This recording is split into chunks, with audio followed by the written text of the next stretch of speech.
during it. Ayan na, si Virgin. Hindi kill na natin. Now the reset. Just surround this poor sniper. There's no way out of this one. Fishman trying to protect him as best he can with the cogs. They have the embrace, slowing down the damage as fast as possible. But Mickey sticks onto the sniper with his BKB. No retreat possible. Sino si Wally? Ha? Giovanni. Gago, talo nga agad eh. Ang ina-scam ng negro. Yung Malteser, gago. Mas magnanakaw daw yung negro sa mga Italiano eh. Maganda ngayon yung NXT pre, nandun na si Julia. Julia ba yun? Oo. Pronoun. Oo. Tangina, Italian-Japanese. Tangina. Oh, God. Ayan, porn ba yan? Pizza sashimi, pre. The wrestler. Pizza sashimi yun. Oo, gago. Pero gago, chicks eh.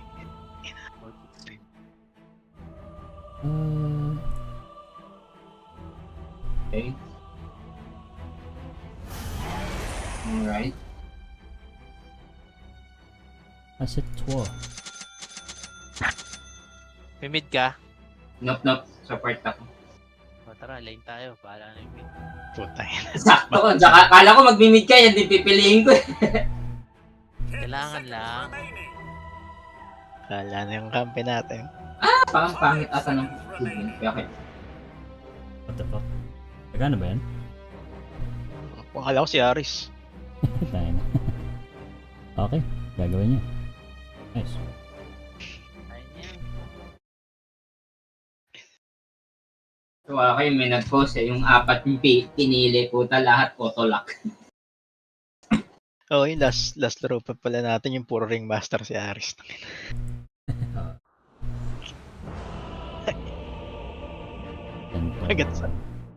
Kagat sa uli. Galingan mo, Jex. Makaisang panalo na kami. Sunod-sunod na to pag nandito ka. Try natin. Naman silang. Yung kampi namin eh, nang AD snatch. EG snatch, ward snatch. Di bagay, okay lang. Support naman yun. Sino ba gamit niya? Punch, puta kayo mga Oo. Si Reggie gago. Tapos yung air check-out namin, di naman kasama sa black hole. Di nag-fissure. Gago, nag-fissure, tapos naipit tayo. Ay, oo. Sino meet sa atin? Swing Master. Ringmaster.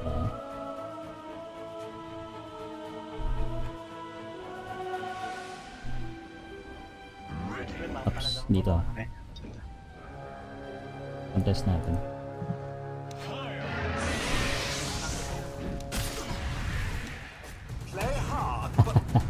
Pussy. Sayang.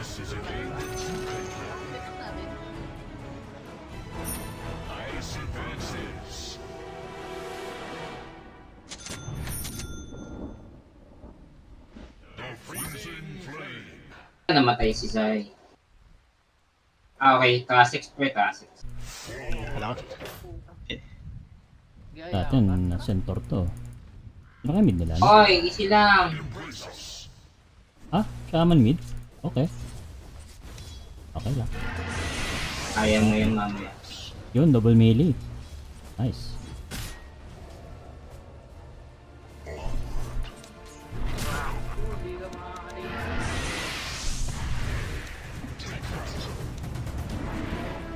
Aray.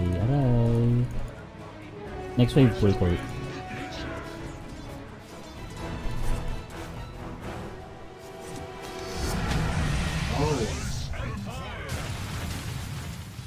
Yan na lang yung healing lotus mamaya. Full ko tong next.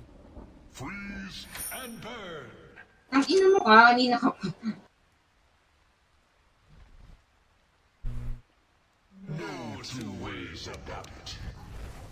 May ano.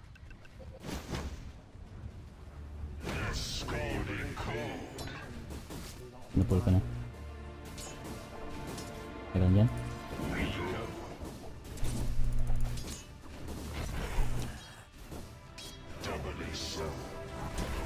Your bottom tower is under attack. Oh, do be careful.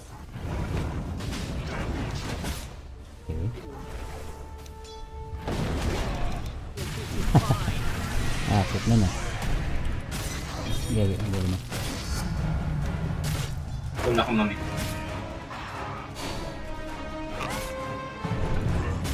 Okay.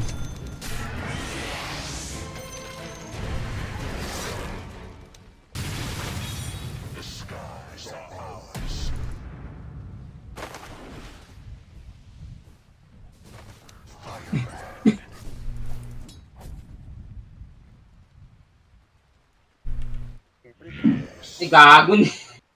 So, napa-early, I'm sorry. Wala si, ano, Red Spirit. Exhibitionist yan.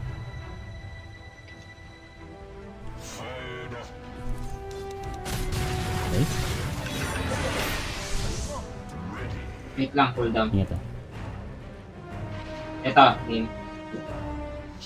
Tayo na tong Lotus.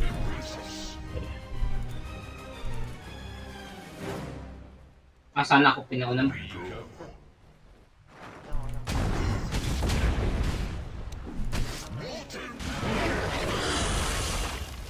Early game lang yan. Kinuha niya ano, bounty. Pull na lang natin to.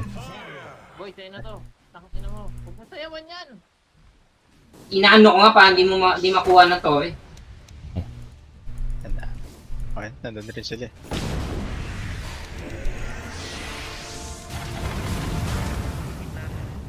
Matig eh.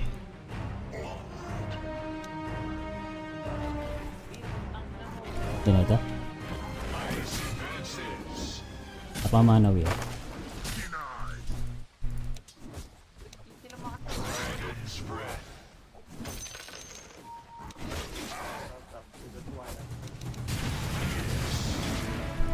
Wala Earth Spirit ah.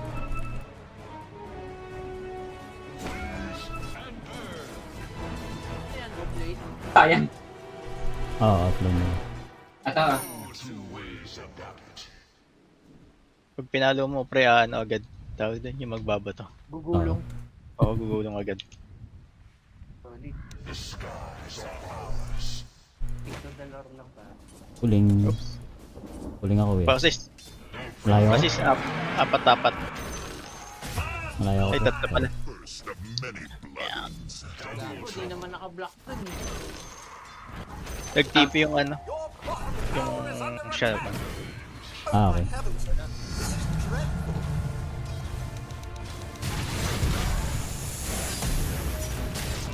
Tulong dito sa Wala, mahirap. Mamatay ako. You are learning the ways of dying. Game oh. Oy, di ako na silence pa eh. Tower is under attack. Back lang. Structures are fortified. Alanganin yung game. Na-push agad yung ano ah. Bot. Bottom tower is under attack. Patay ako. Your bottom tower has fallen.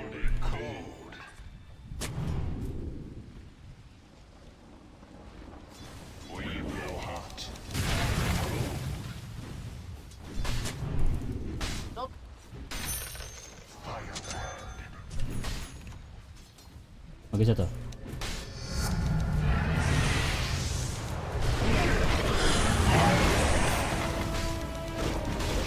Nice, lambat.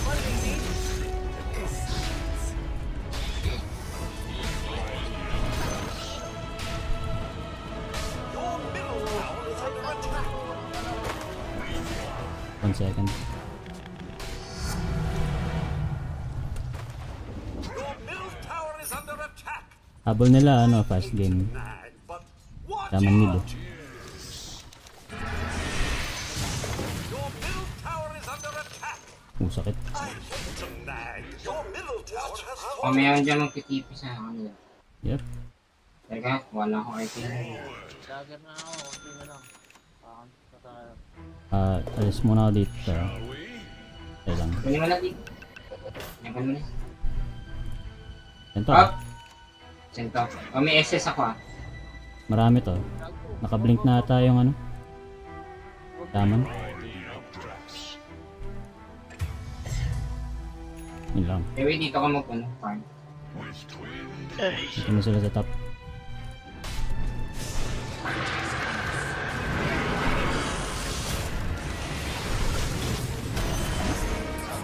Nice save.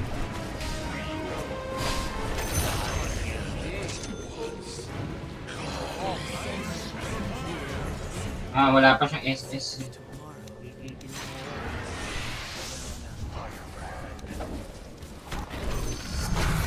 Ops, kahit saka. Nandiyan yung malabaw eh.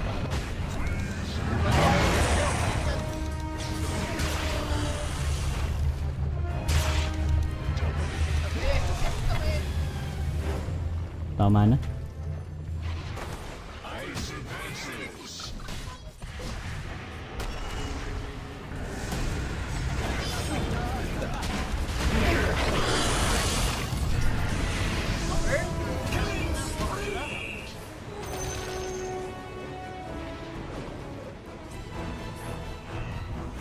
Yung na-passing.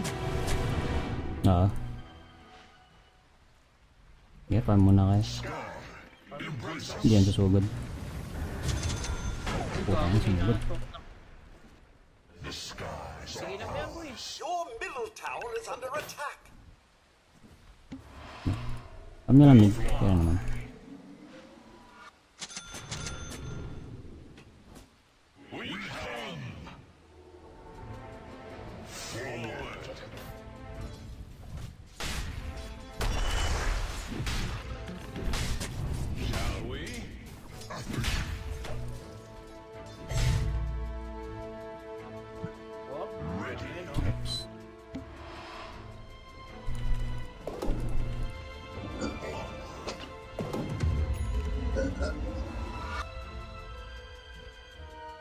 Scalding cold.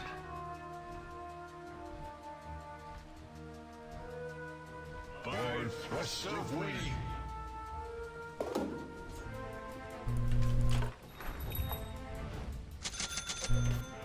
Uy, putang ina, warded the fuck. Ito gago, nakakulong yung centaur dyan. Wala, layo kami.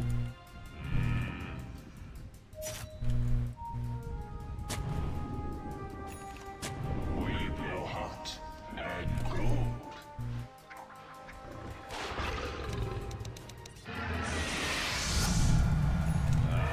May wyvern. Ingat ah. May nag-dagger. Sa tore. Huwag niyo, ano yun. Sorry lang. Farm lang yan, hindi na mag-holding hands lang. Sky, embrace us.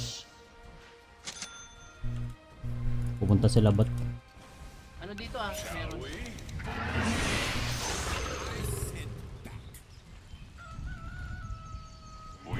Ayan naman. Wait lang, sama ka. Ingat ka, Gran siya. Apat kami dito. Your top tower is under attack. Di word lang ako. Wala namang word dito. Nasa taas sila. Nasa taas sila. Takbo, Gran siya. Apat dyan. ITP ako dun.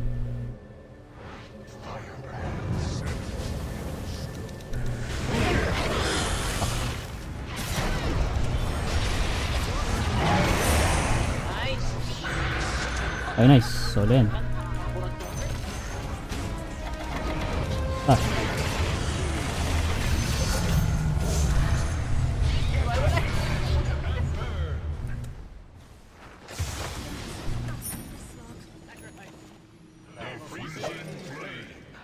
Yeah, heal muna, heal muna.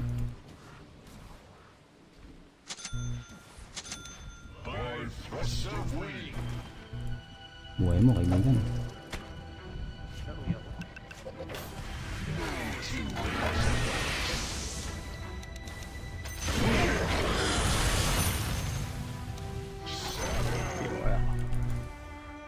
Your top tower is under attack.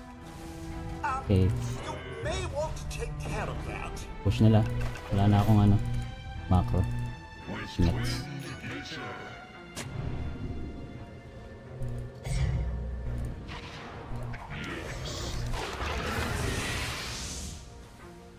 Farm lang. Oo, farm lang. No problem naman.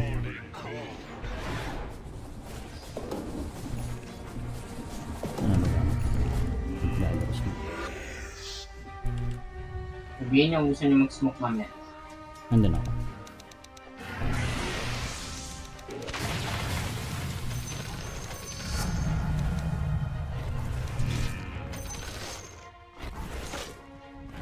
Ingat sa bot. I think nandyan isa. Baka yung ano. Baka yung etong shadow. Earth Spirit ah.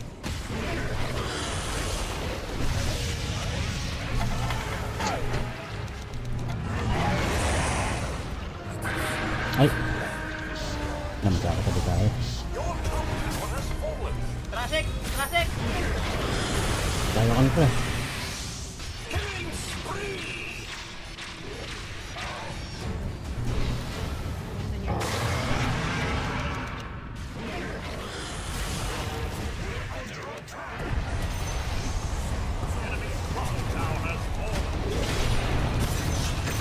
Nice. Yun lang kapatid. Ay boy! Curry. Wala. Yeah, okay na yun. Your top tower is under attack. I'm alive, bitch! May I suggest caution? Maelstrom ba talaga build kay Ringmaster? Or Ringmaster? Your top tower is Sure. under attack. Your top tower has fallen. Paanang An hula? enemy said you can't take a beating. Bagal attack speed yun eh. Saka hindi siya gumagawa ng ilo niya eh.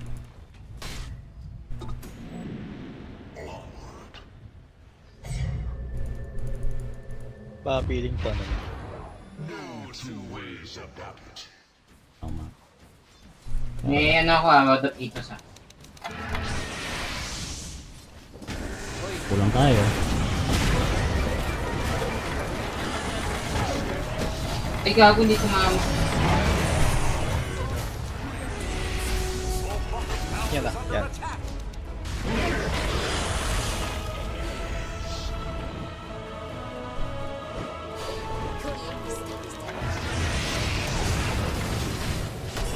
Tara sa amin. Wow. Ito tayo yung pagtaka. Ay, pupunta na. Okay.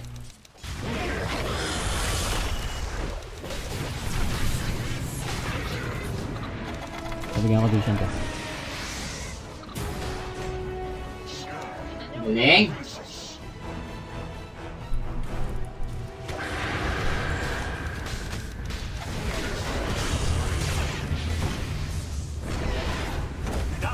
Galing naman nung shaman.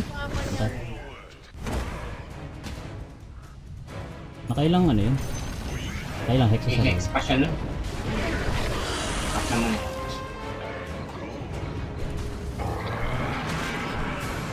Kaka-instant, diba?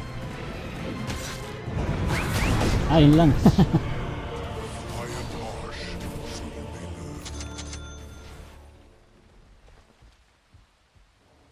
Ilang hex nagawa nun? Your middle tower is under attack.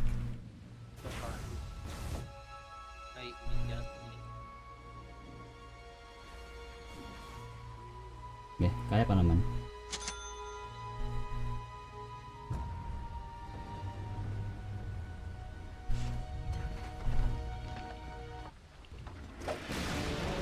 Your middle tower has fallen. Yan nag-witch blade. Hindi sanay itong ano? Hindi sanay itong ringmaster natin. Wala siyang ginagawang ilo eh. Oo, nag-ano lang. Nag-SS na ba yan? Pwede Ano tayo. tayo? Eh, patay pa sa atin. Okay, nag-dive to.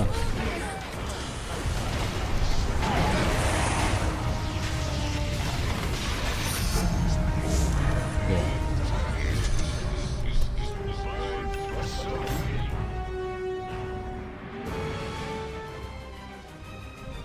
What?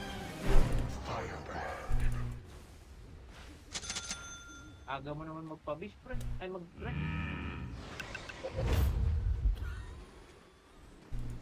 Okay. Oh ba yan? Oh, nice! Nag-blink. Galing, magaling kong shaman. Oo nga eh. Nakablink pa sa ganun.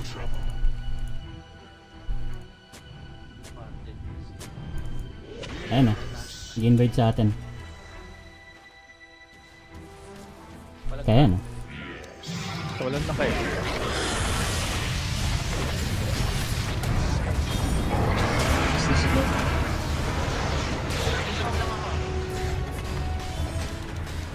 Isang nakakait ako. Wala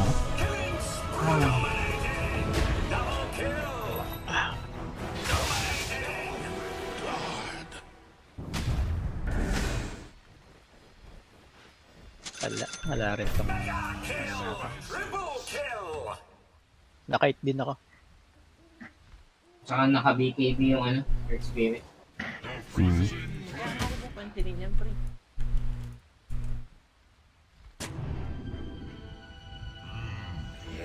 Your bottom tower is under attack! Paki-centurion. Your bottom tower has fallen!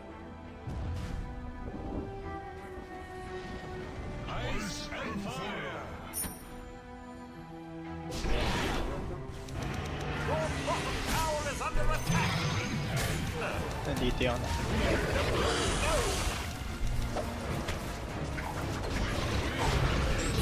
Uy, uy!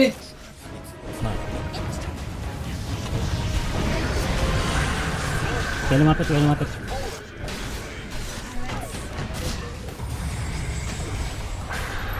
Fuck, may refresher pala. Buyak ka, buyak.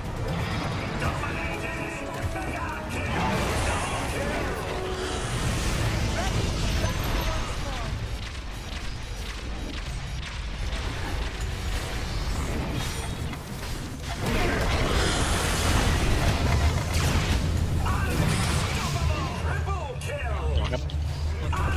Oo. Mahal sila.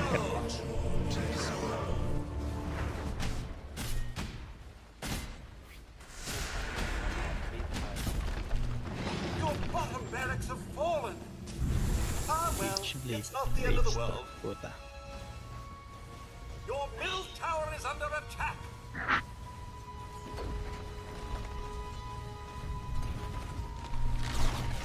Your middle tower has fallen! Your middle barracks are under attack! Your middle tower has Ang ako fallen! bakit ba na gano'n, Witchblade? Your Hindi middle siya sanay. Taka ako, ba't siya nag-hit? Oo. Witchblade Kala niya- Storm. Tanga. Kaya niya gago si Thompson. Bottom saan yan, pre. May nag-mid na ba si Thompson yun? Sa top? Wait, top. Wala pa ako. Ako na naman. Tagal naman ito.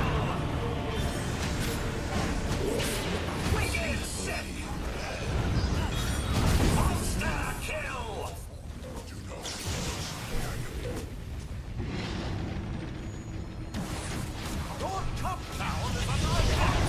Kill! Double kill! Ang gagawa dun, pre.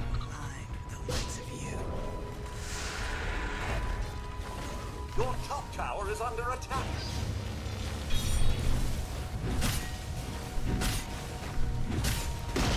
Your top barracks are under attack! Your middle tower has fallen!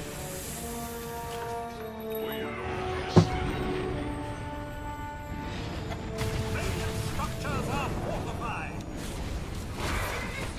Your ancient is under attack! I thought they warned you not to speak with rangers. Dire's victory! Wala. Salot mid. Hirap bawin. Hindi niya ginagawa yung mga ilon ng ano, Ringmaster. Random kasi yun, pre. Random ba yan? Parang pinili niya eh. Oo. Tsaka nakuha lang yun pag may namamatay sa paligid. Putang ina, wala naman tayong kill.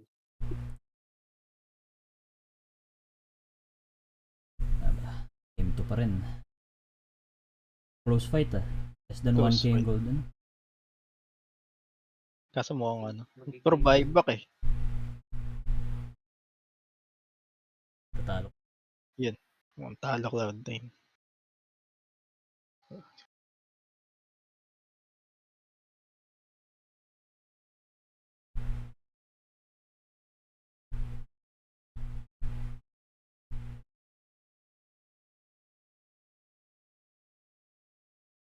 Isa pa. Andre. Tara. Lapit na to pag nanalo. Isang siguro, isang laro pa siguro. Mag-ano pa yan? Mag-i-interviewan pa yan.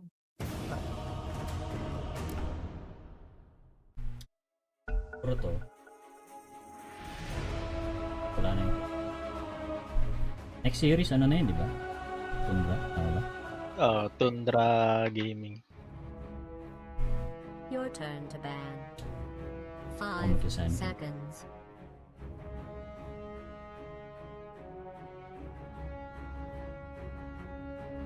Offlane.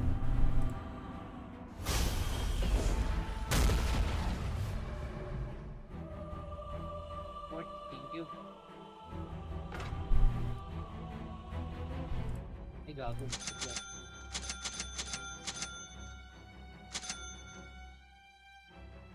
The fuck? Whirlwind to, no? Puta. Whirlwind yung carry build, ah. Oh, na mid-G. Ay! Yun, Gyro 10 natin. seconds to go. Position 1.5.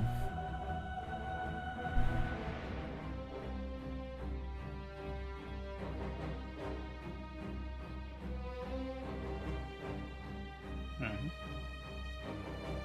Laser pare.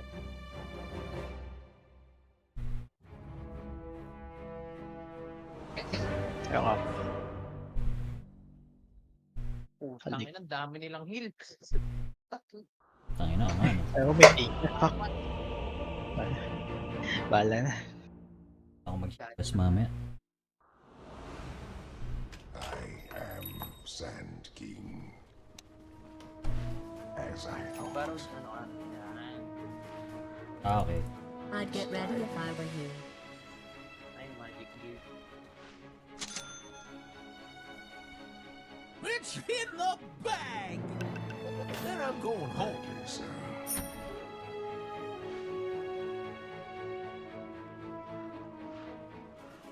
More. 30 seconds to Ano, battle. di mo kinuha. Yung. Thought you'd never ask. Sand King cometh. Play tape tayo ah. Ah. Dalawa naman stun natin. Ready.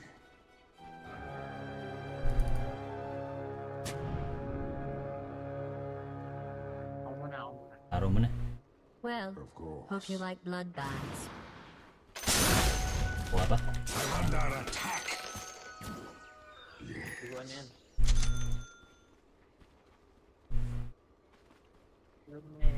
Very well. Mag-ano ka ba? Mana ko. Agree. Kala ko face eh. Sige, ako na lang mag-mana. Easy. Necropos, okay. Very good.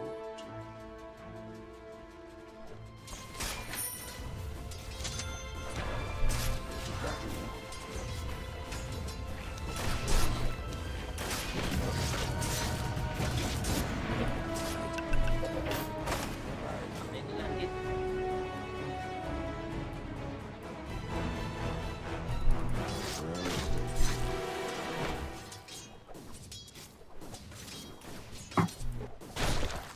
Already moving.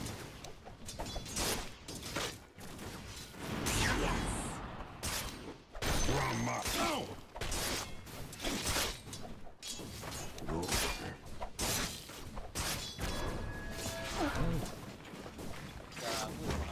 Yes, Is na po. and shift like the sand.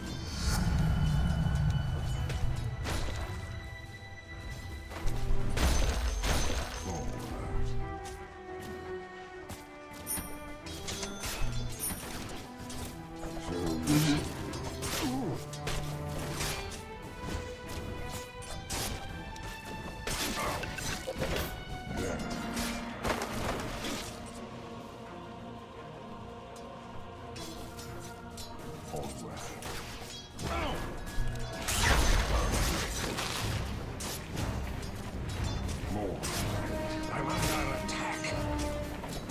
Denied.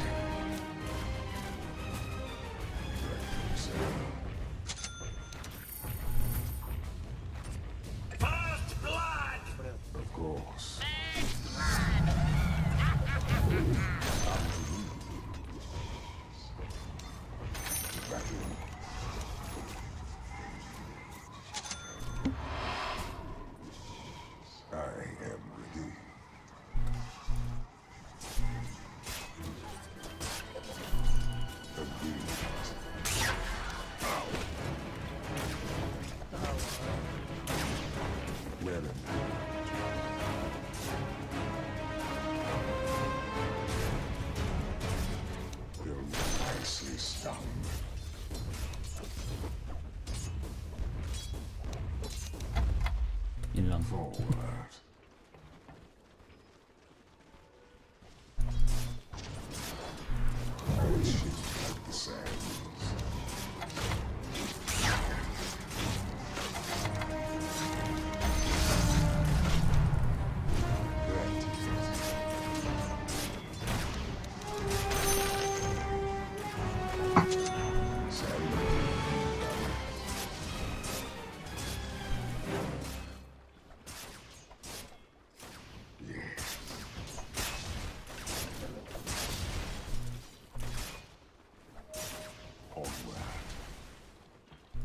Pre. Go. Okay.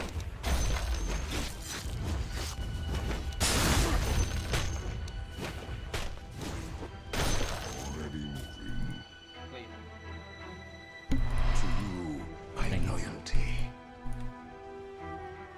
So you say. Yun sila. Yan. Hindi kaya nung sa first yung ano.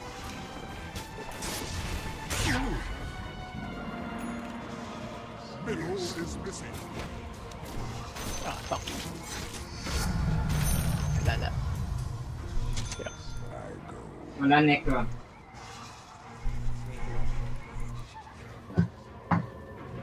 May nag-TP may nag-TP. Yan, Our nag- Si necro. tower is being attacked. Dito si ano. As I Ah. Gago to, oh. Gigil na gigil, oh. Grabe na sila.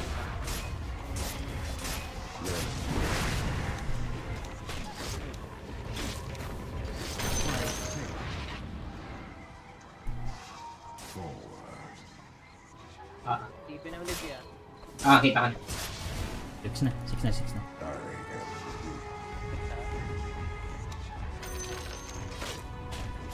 As I thought. Pure Nero, ah. Nexus na yan. Wala necro. Ito na necro. Missing bottom.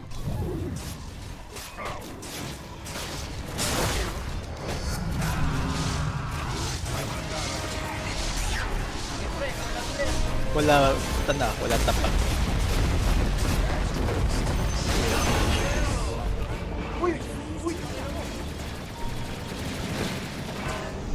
Baka may nag-TP dyan. Nice one. O-double kill pa ako dun. They should have run while they had that chance. Okay ba yun, pre? Okay, yun. Kapit na ako bintagan.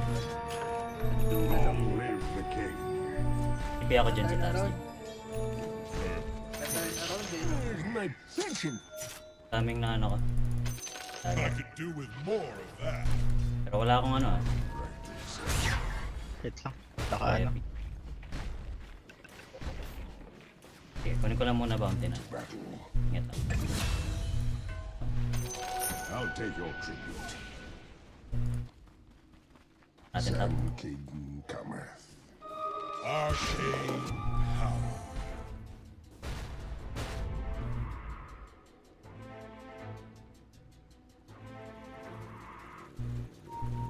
More than right. Middle is missing. I shift like the sands. Missing top. Already moving.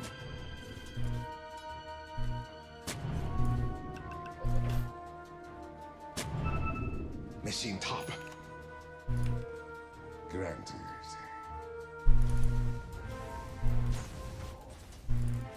Lamid na. Agreed. What? Kalat. Farm na lang. Holding hands lang sila. Ah, nasa mid, nasa mid. Ready.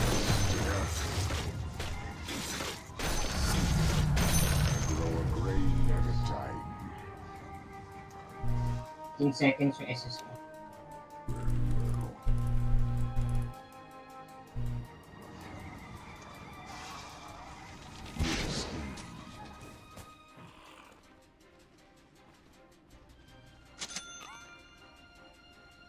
Well stated.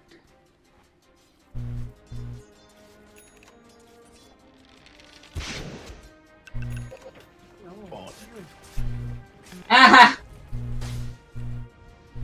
Hindi ako mid.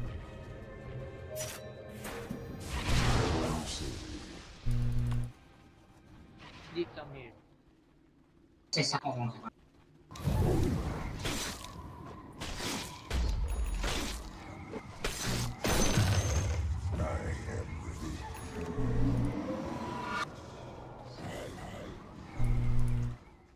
So you see. Oh, nabuhay pa.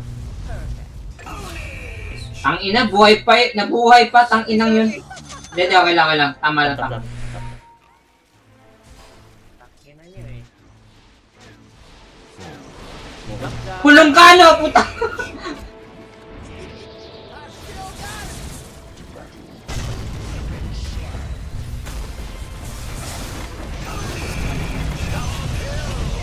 The bottom tower is being attacked. Ito si Guard. Akin na lang yung ano, yung tawag. Lotus? O pre, o. Ne, bounty. Pag nakita niyo.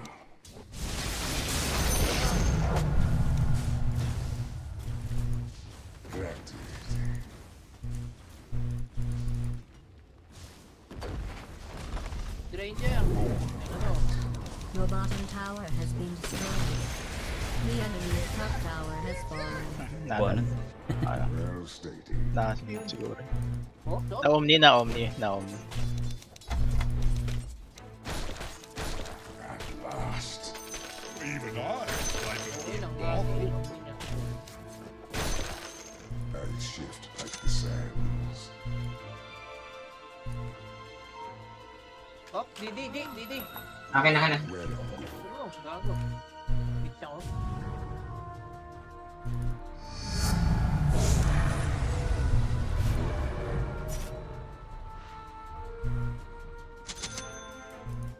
Ay, kala ko what mo eh. 20 seconds ah. Ako, epi. As I thought. Bigay ulit, bigay.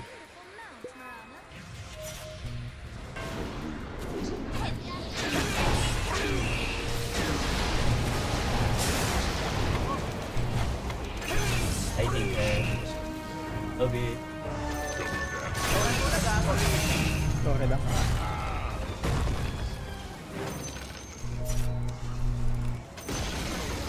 The enemy's middle tower has fallen. My May omni yan. sand is quick. Easiest use of my life. Ito pre, oh. Again.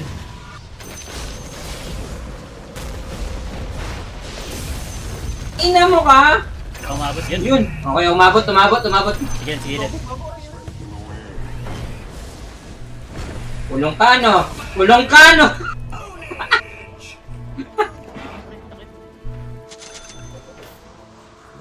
Back farm lang. Kaya wala tayong newts. Hero lang. Sand. Kami na, naka-bloodstone na agad si Gago. Okay, ayaw. Pre. Pre. I'll send you down to nothing.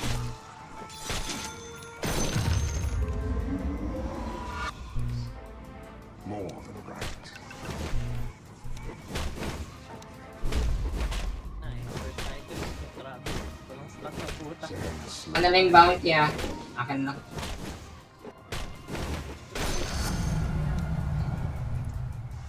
Hit ka ba? Hmm.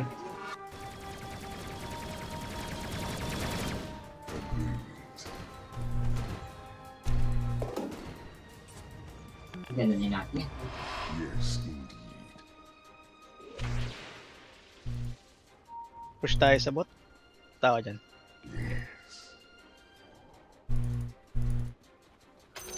I'll take your tribute. I'll say it. Uy, gago, may naglalakad dun, oh. So you say.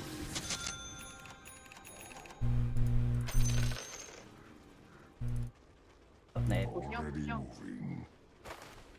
I-gate ako. Wala. Oh my god! Who are you? Tangin na.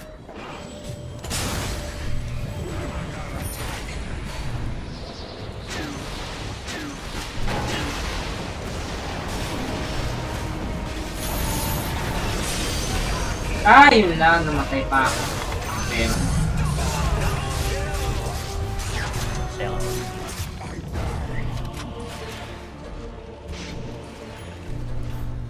Atras lang.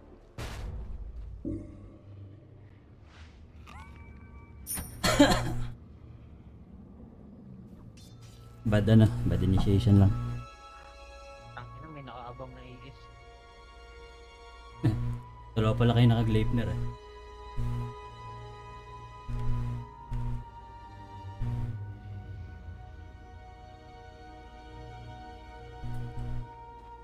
Your bottom tower is under siege.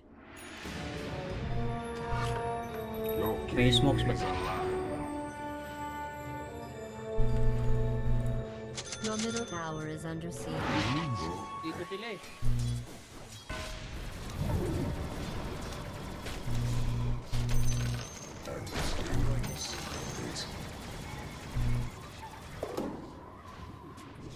taba yung Jagger. Sunny contain. Ano lang?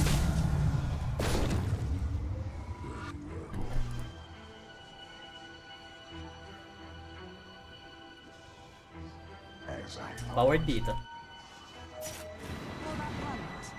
Wait, sino dun? Bye-bye. Revenge push na lang natin. Yan. Push nyo lang. Kuha yung shield eh. Okay, atras na tayo.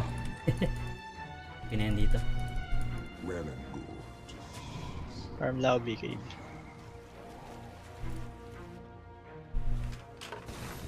Of course. Where's my pension? Of course. Farm lang. No problem.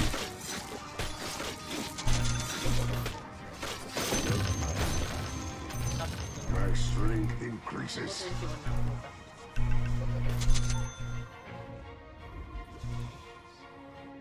Ano tayo? Your top tower is under attack.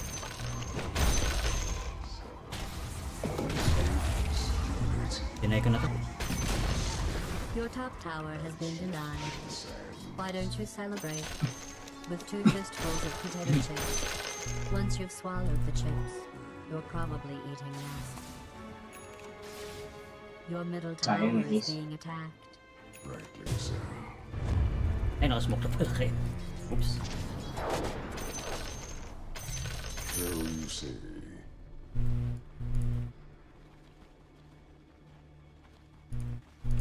Agreed. Dito yan. Ano guys? Na-reveal ka ba, G? Hindi. Na-reveal tayo. Hates. Akin na lang. Sige, okay.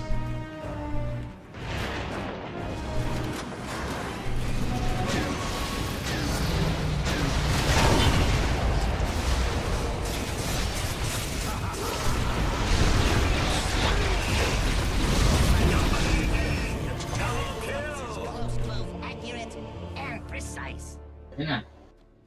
Matay kami. Hook shot.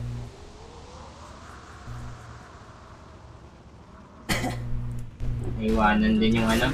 Akin na. Huwag. Dahil sa Your middle necro. tower has fallen. Okay yung tinker. Mahuli natin. Your middle Pero tower kung Necro has been mag-isa, destroyed.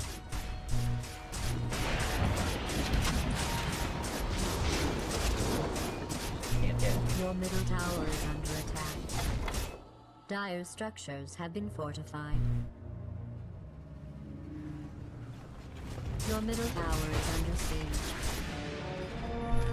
Your middle tower has been destroyed.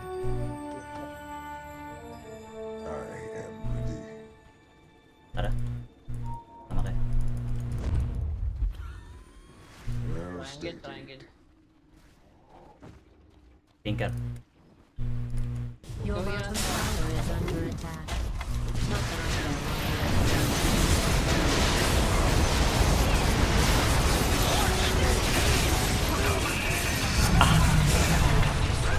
Win.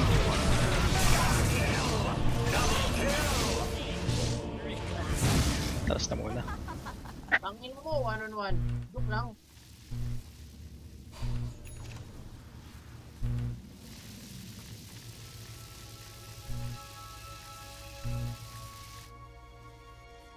Ang Omni yan.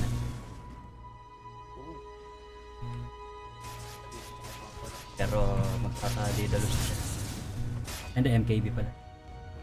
Your bottom tower Para is sa'yo, being attacked.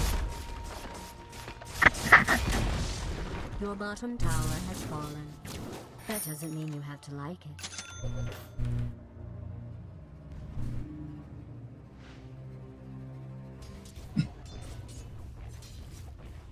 Tangin mo. Farm na ako, Ags. Bulag gag. The Jinns of Chaldean forged this party well. Shit.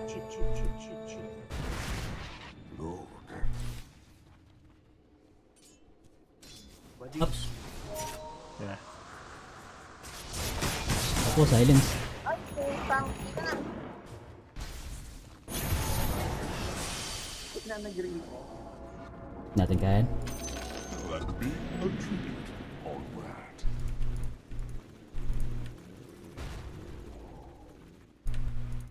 San Caden cometh.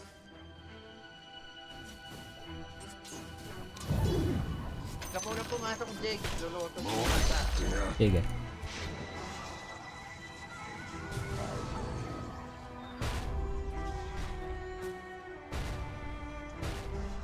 Yes, indeed. Pag nilutot kita, nilutot kita, manilupit To ka. battle.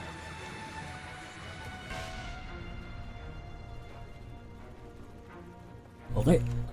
Ready moving.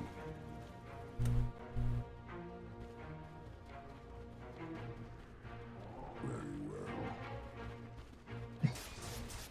May smoke na ba? Well and good.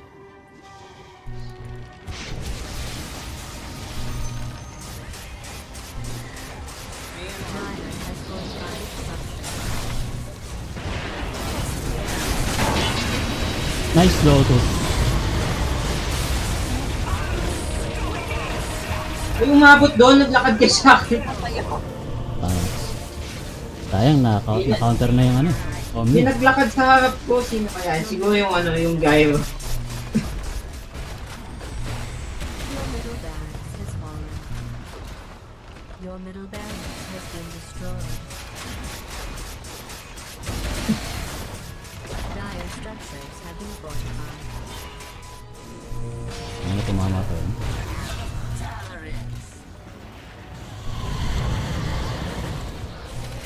Kailangan mo bumili ng nullifier para dito kay Necro.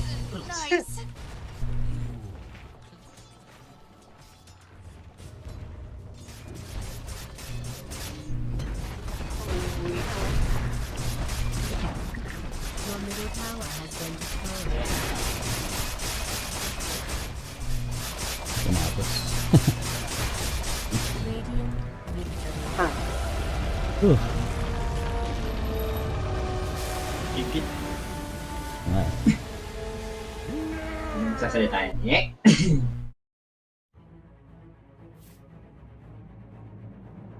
Masabihan mo ako ng easy.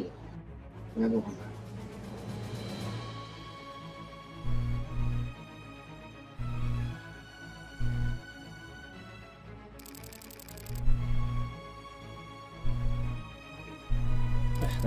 Oh shit.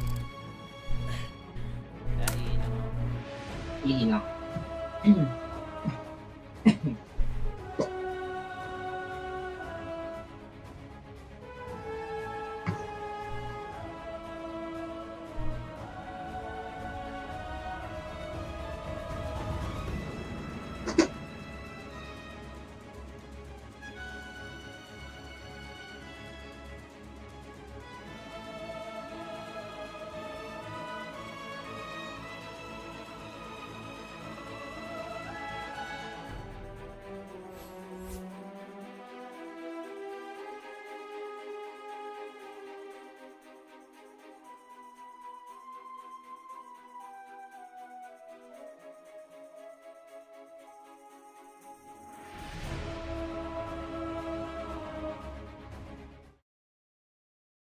Nood na ba? Game pa kaya? Umihi pa ata. May pa. Sige.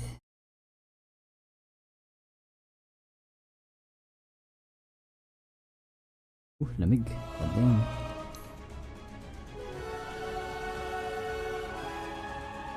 Punta si White Moon. White Moon!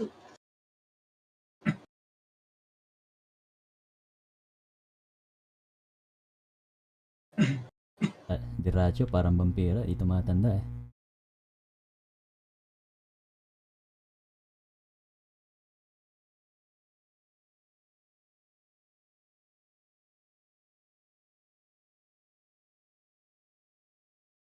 Ang paniwa lang naman dyan sa Tondo, si Ramses. Hindi kasi niya lane yan. Okay yung ano niya, mga iba niyang ano, galaw. Ang iba. Parang si Gunnar sa Nouns. Mid laner yun eh. Ever since naman kahit sa stream niya, mid laner siya. Nood muna. Tundra na ba? Draft na.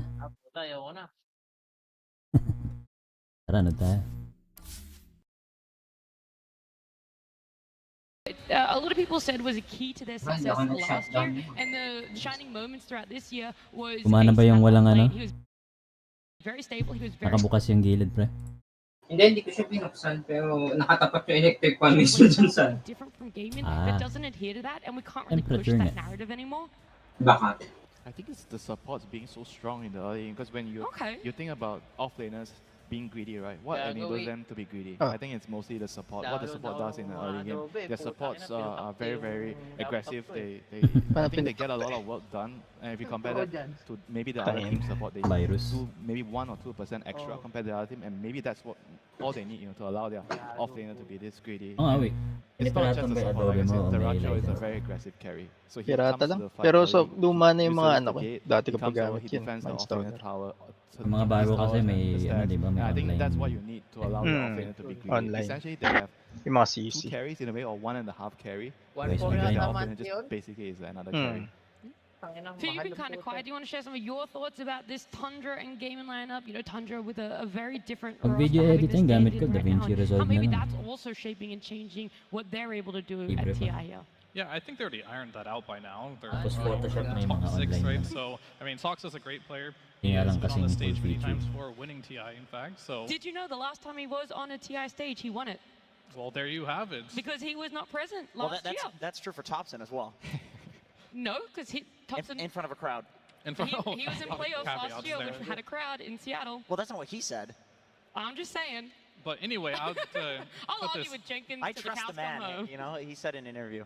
Go ahead, this Pierre. train back on the tracks. But No. I Please. think right now, when you see a meta where not only Game and Liquid seem to be the teams to beat, it does come from the carry role. I really think that Dyrachyo, much like Mickey, are very fast tempo type of carry players, and it does favor them. Yeah. When those teams are doing poorly, it's because it's like some, Morphling patch or some Terrorblade hard carry patch where they don't shine as much. And I feel like you can hit a balance on this one. Like, it's not one way or the other. Sure, playing fast is important, but I feel like Pure is a hybrid in that regard. He can play really fast, but yet he can also play really slow, and that's why Tundra is doing really well. And I think for Thompson as well, as a mid laner, he isn't necessarily going to be that type of player that is going to run around and make space for you. He might. You don't really know what types of Thompson you're going to get. Is he going to do that, or is he going to sit back with Sniper and just farm up? that really is up to him, and I think that's the beauty of his role right now. He gets to choose, and I feel like Ramses doesn't get enough credit. I feel like he's enabling Topson in a lot of ways, and even in the interview, he even said that, you know, Topson, he's going to carry. Clearly, he has a lot of respect for Topson, and he is adapting his play style to make sure that Topson has a good game. I think that's fair. I think Topson's the type of guy you just ask, hey man, what do you want to play? And then if he says he wants to play sniper and farm, you trust him. If he asks for a sniper and you need a mid that is going to be active, then you trust that he's going to somehow play the sniper where he, you know, farms the Ags and shows up and actually fights. And he tends to do that. He'll even play like a farming hero mid, but then show up to stuff depending on the game, if it's a good game for the hero. What about some non-meta Topson picks that we're either hoping to see for the crowd or hoping to see just for our entertainment? That hasn't been picked yet. No, he could have been picked maybe once, or not picked. I don't think so far anything he picked has been non-meta. Is Rubik mid non-meta right now? Yeah, I would say I'd that. consider It's not that, meta. What about Ricky?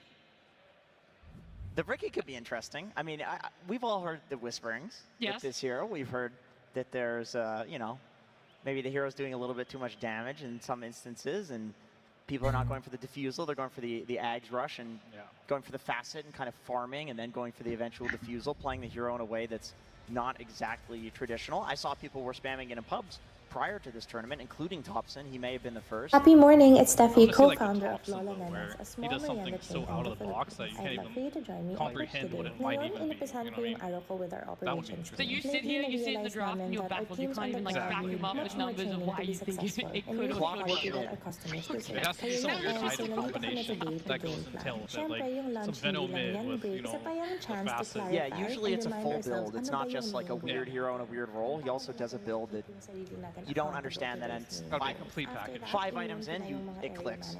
Well, look, you guys are putting me on the edge of my seat as to what we could expect out of these two teams if there is going to be the Topson special pick for himself. But either way, we do have a draft, so let's see game number 1.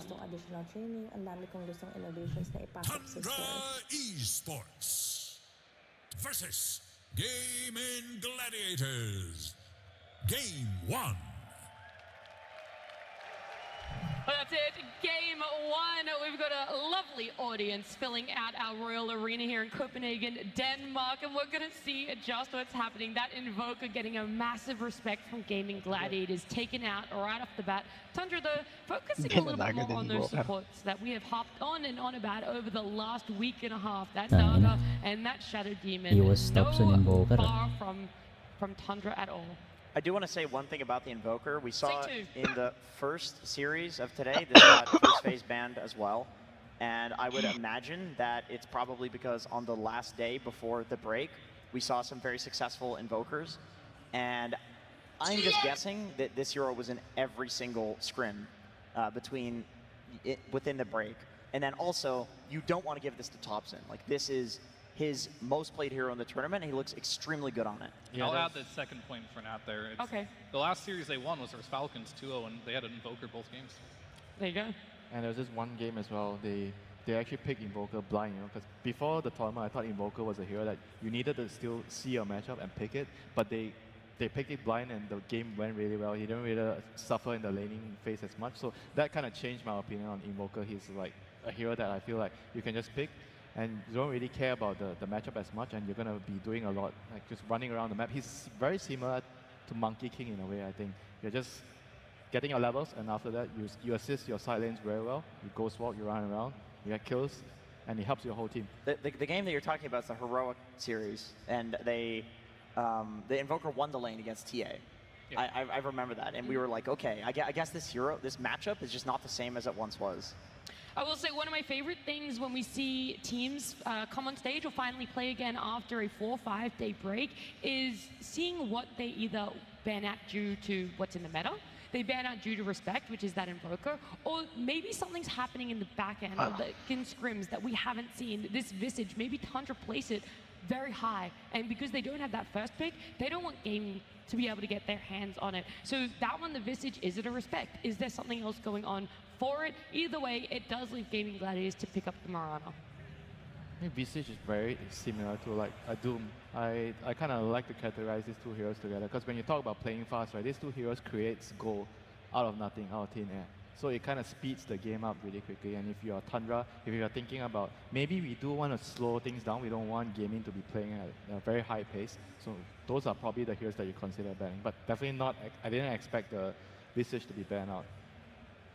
Yeah, and I don't think Gaiman's surprised about the Mars coming out No. here. Surely they have something planned for this one. But even if you plan for it, Mars is just one of those heroes that, if you're Tundra, it's just a staple. You pick it up, he gets the Blink Dagger, he runs around the map, he makes a space, this allows Tom to do literally anything he wants in the mid lane. And I think that's really important for heroes like Sand King and Mars and why Tundra like it so much. It allows Topson to have complete freedom to just dig deep as he wants to into his hero pool.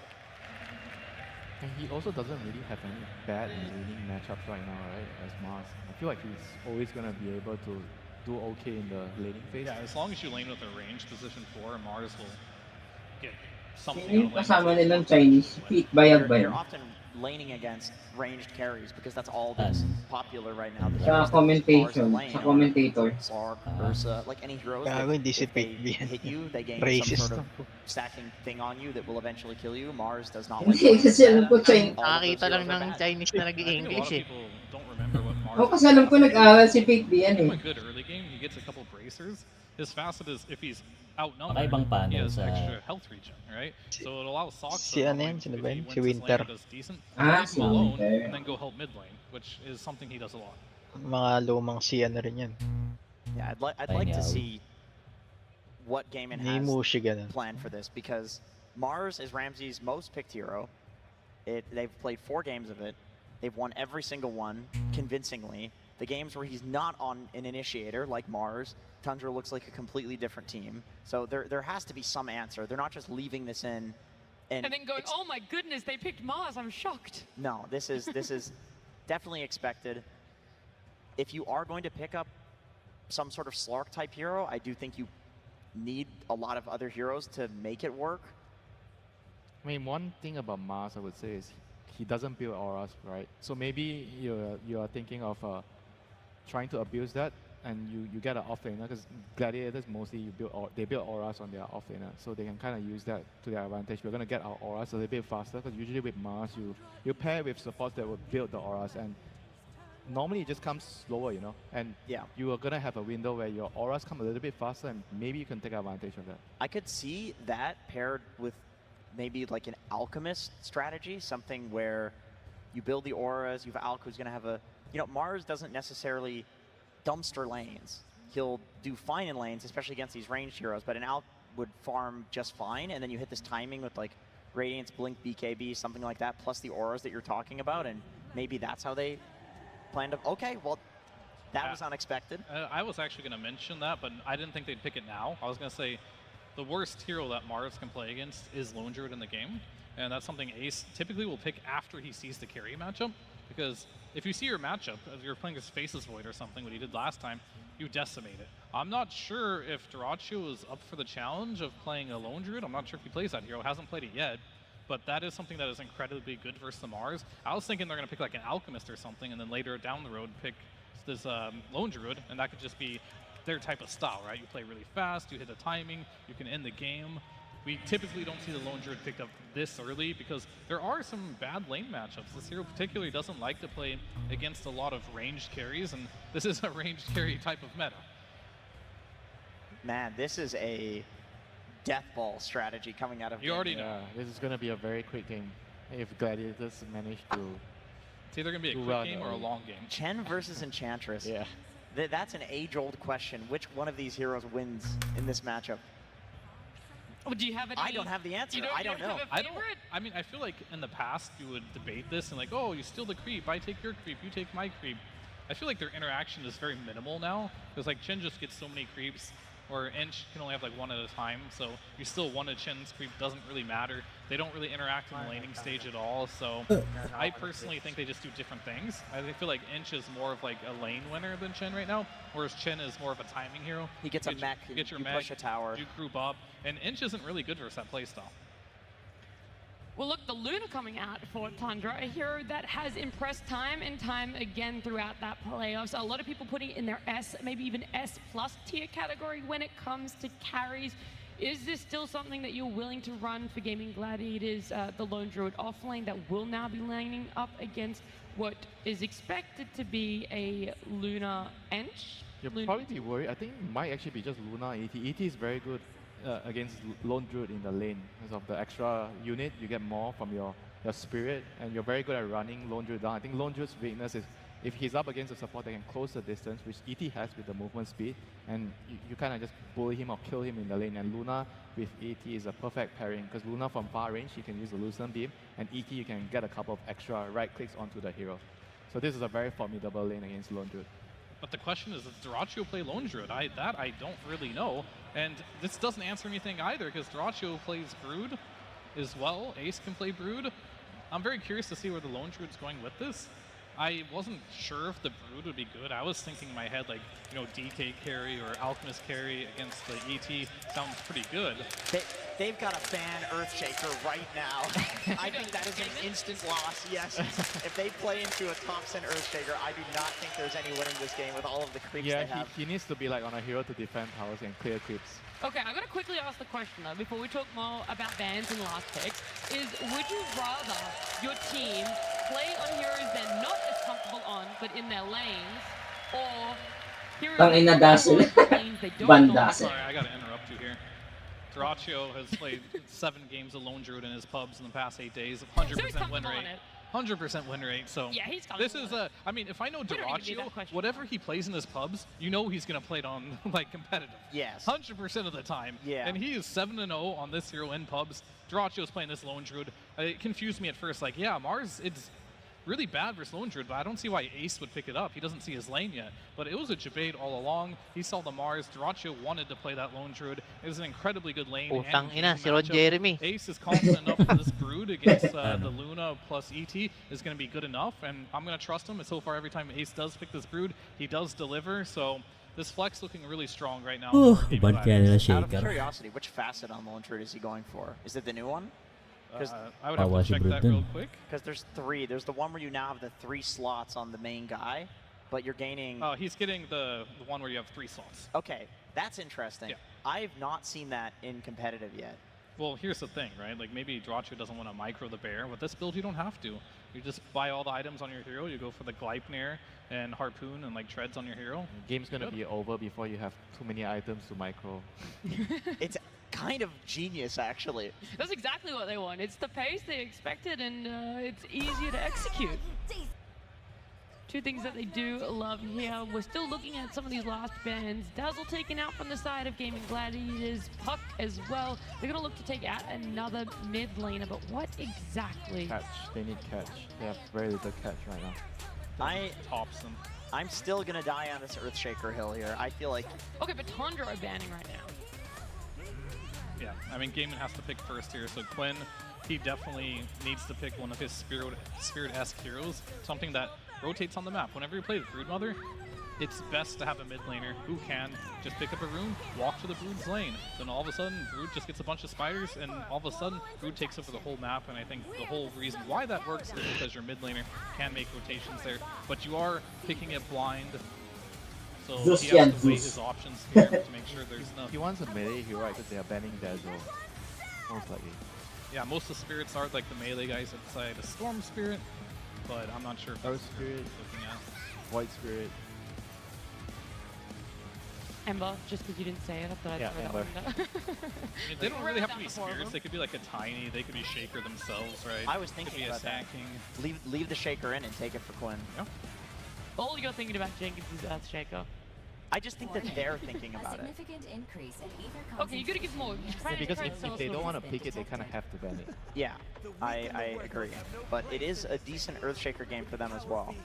They banned Batrider. I mean, these are like... Dormitus. That is the spirit. I mean, now Thompson, this is where he thrives. He is last pig. We're gonna open the Tundra egg and see what the Thompson surprise is in here. Fantastic analogy.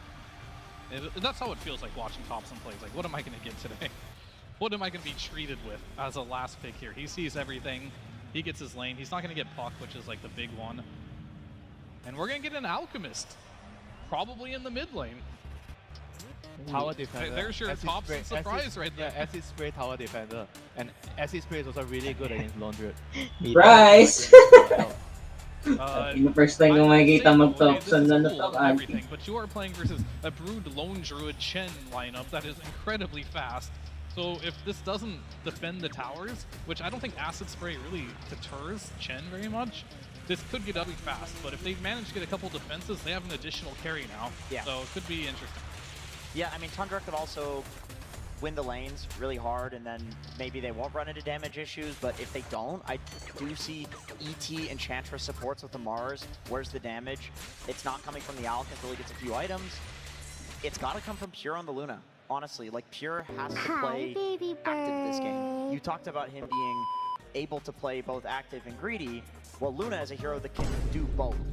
But in this game, I think he's not going to want to be the guy that's farming stacks. Like, he needs to show up to fights and use that ult, because otherwise they don't have damage. Yes, but you're using your ulti into Chen creeps, Spiderites, and Chen or Alam mo, imo si Jenkins sa bota, 5-second Lotars. It seems like a bit of a greedy Ay, ano trap. pa nga I'm not eh, sure eyeliner. it'll work out. Oh, may gloves pa gago. Weird to talaga na si the most contested facets that we have on a hero. It is almost down that 50-50 split of what people want to go for. Right now, he Laging has may selected bit the sa ano niya. Moonstorm. So does that lead into exactly what you would like for him? I think so. I mean, that tells me that he wants to win the lanes and play off of that, which if he wins the lanes, he can go through the portal, he can get active and do the damage that they need. Alright, we're going to get some more words, not from you guys though, from one of our coaches down on stage with Flax. Thank you so much. Yes, indeed. Hello, my friends. We have CYATY yet again. Match made in heaven, of course, but a match made here in the hometown. Sinadya siguro niya yung buta yung washer ng gano'n. Gagot si Baron Corbin eh. The same way. Now, my friend, quite the aggressive draft here. I mean, second Lone Druid. Last time you and me talked, came through the lower bracket. You picked Lone Druid. Things didn't really work out too good, but this time confidence. Why pick such a counterable hero so early? You feeling pretty okay? We're feeling pretty good. I think we have the best Lone Druid in the world. And now we actually have 2 players as well, so I feel like we're pretty hot on it right now. Absolutely. Now, the Brood Mother has been a staple for you guys. You've been doing very well. I saw you banned out the sniper yourselves this time instead of picking it up. Would you be able to care to share why you would do that against these guys? It's just one of the most annoying heroes in the game. Well, I think we can all attest to that. Absolutely. All right, now, I got to ask you, you pick some heroes that are kind of counterable. You know, you got the Brood Mother, Lone Druid, all that. They're going to end things with the Alchemist. If you were the coach, is that who you would have picked? How do you feel about that last pick, Alchemist? I feel like when you have Thompson in your team, you don't really get a say in his hero. I think he picks whatever he wants to, and I think he wanted Alchemist, so that's that. And that is that. All right, my friend. Well, thank you so much. We wish you the best of luck in game 1. And let's go ahead and get into that game with our fantastic casters. Thank you very much. Thompson, kumbaga sa basketball, uncoachable. For game number 1 of this best of 3 between Gaimin Gladiators and Kahit si Seb, walang Tundra. This is going to wala ding be a nangyari. sick series, Cinderman. And welcome home, by the way. Are you jet lagged from your long trip? I'm good, thank you. Yeah, I mean, what can I say? These drafts today has had a lot of really good individual games, but who knows? Maybe we've saved the absolute best for last. Tundra versus Gaimin Gladiators. The heroes that both teams are running here are. This has been a crazy mind game in and of itself. So I really hope everybody out there is ready for one hell of a game. Good now, hey, klar! What does that mean? Can you translate? Do you hate Suns fans? Well, I can't blame them. As we get into this game, I mean, you're talking about this lineup, Cinder. This is a disgusting zoo lineup, if you want to call it that, from Gaimin. Yeah. What can Tundra do to try to contest it? Well, first of all, obviously, as the panel talked about, it's a lot of the time when you're playing against Zoo like this, it's either having heroes that have a lot of AoE damage that hit multiple targets, and especially something like Echo Slam that they talk to death with, you know, amplifying itself. Either you have that, or you need some big boys that stand in front of the tower and make it difficult to take. So in this case, Thompson's going to play the Alchemist. I was thinking to myself, maybe something like a Timbersaw could have been a possibility. You know, that archetype of hero where effectively you're trying to just stall, buy time, and get to your items on, in this case, the Luna. All right, so only time will tell if Gaimin can play their fast style. We get to ponder this. What the horse happens here, Cinderella? Oh. The pause in the laning stage. Who gets the last hit? I have never played this game with 3 lanes at once. That's true. This is hardcore. This is an extra challenge. I think Quinn will get his melee creep. You see the tower shot is about to hit that one, and he's mid-animation, so I'm pretty sure he's got that one on lock. All right, that makes it a lot harder. I don't think anyone can really... Oh, this is the deadlock perspective here. You got to kill the souls that pop up after you last hit, of course. All right, your $50 has been deposited in your Steam account. Thank you, Gaben. Appreciate that. I'm really cheap, apparently. But yeah, this is going to be an epic series because I don't know if you disagree with this. I don't even know if this is that, you know, contested of a statement, but I think Pure has been playing the best carry of the entire tournament. Would you agree with that? I think he played at least the best individual carry game on his Luna. I think the game they had against Falcons was insane. So many split-second crazy decisions, extremely mechanically gifted player. And as we saw in the pregame, he's only 20. So, you know, this guy has... Feels like he's been around a long time, too. Right. So I think he probably made his splash in the scene when he was like 16 or 17. Right? And he's been growing and improving as a player. This was a player that used to, I want to say 2 years ago, have games where he just crumbled. Like, make key mistakes. The higher the stakes were, the less you could count on him. And I feel like he's just completely overcome that. Well, I think walang na-link yung Razor, kaya walang bawas sa throne. That's probably a big part of it, in fact. Since he's changed to this team, Yung nga ba yung it kalaban has been ng smooth Syndrome? sailing for the most part. Of course, they're not playing with their regular position 4. We've talked about this many a time, but 9 class not able to make the tournament. But Sox, I mean, could you think of a better replacement for a position 4? This is a guy that used to be on the old Digital Chaos team that I was a part of, Cinder. And I remember when we were trying him out, both Bulba and I were like, this is the best position 4 I've ever seen in my life. Yeah. And I think the cool thing with this meta is because these heroes scale so well and they go into the late game. Remember when he was, we're going to see a big concoction here on the Quinn, but he will live.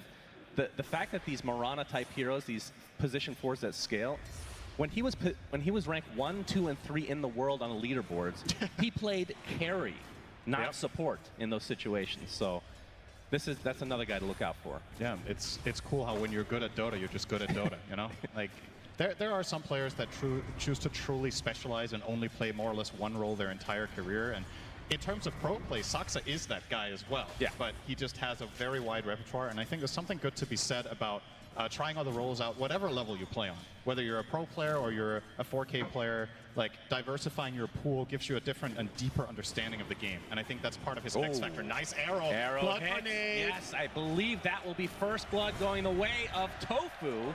So Gaming Gladiators first on the board. Beautiful arrow. Damn. Just, you know, maybe we shouldn't talk about players. It's just setting them up for failure here. Yep, true. But guess what? Pure can recover from this because he is playing an excellent tournament. So this is not going to shake him at all because that is not a problem he has anymore. So, okay, let's look a little bit at some other lanes here. I think this top lane, it's dangerous, to be fair. The Brood can very easily snowball, and I think the problem for Tundra really kicks in when Ace hits level 6. Then I just don't really see this ET Luna lane staying at all, and you probably need to move your pieces around a little bit for Tundra, but until that point, you have some pressure plays of your own. I think especially the Alchemist, knowing that it's Topson and how he likes to do surprising stuff, I think that's actually going to be the hero to watch even at the 6-minute mark. Could easily see him TPing to a side lane and trying to get something done with a higher level of concoction. Bottom lane for Tundra, I think this is the worst news of the series. As Fear pointed out, the Lone Druid matchup is really rough for Mars. But guess what? Ramses is actually doing quite well for himself so far. Yep, not too shabby at all. And yeah, he's been very solid as an offlaner. Of course, played most of his career as a position 1, so it's been an adjustment over the last few years for him. But this mid lane, one lane we haven't really talked too much about, is the Storm Spirit for Quinn versus Topson's Alchemist. And so far, Topson is doing quite well. Yeah, I think nowadays a lot of melee heroes that used to maybe struggle a little bit more against Storm do better. I would say Alchemist always would do okay in this matchup. You throw down the Acid Spray and you get some CS, and if Storm wants to come in for CS, especially in the past, you had to walk into the Acid Spray. Nowadays you can kind of go around it with the Static Slide, but yeah, Alex should be fine here. And of course he has the benefit of starting with additional gold, with the seed money facet.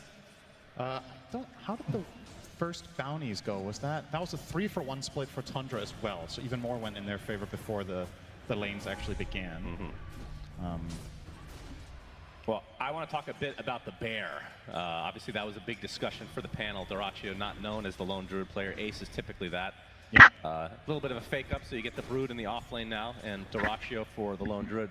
This facet, Cinder, where you only get 3 slots, which just clicking on the hero just looks weird, first and foremost. But secondly, have you seen this in play yet? I've not seen it in a pro game. I've seen it in pub games, and I think what people usually go for is something like what Dyrachyo is doing here. You just get some really cost-efficient, smaller items. He's going to start out with the Bracer here. I would imagine the second circlet turns into a Wraith Band. Let's see. He's actually not going to complete that one for now. He's working on treads by the looks of it.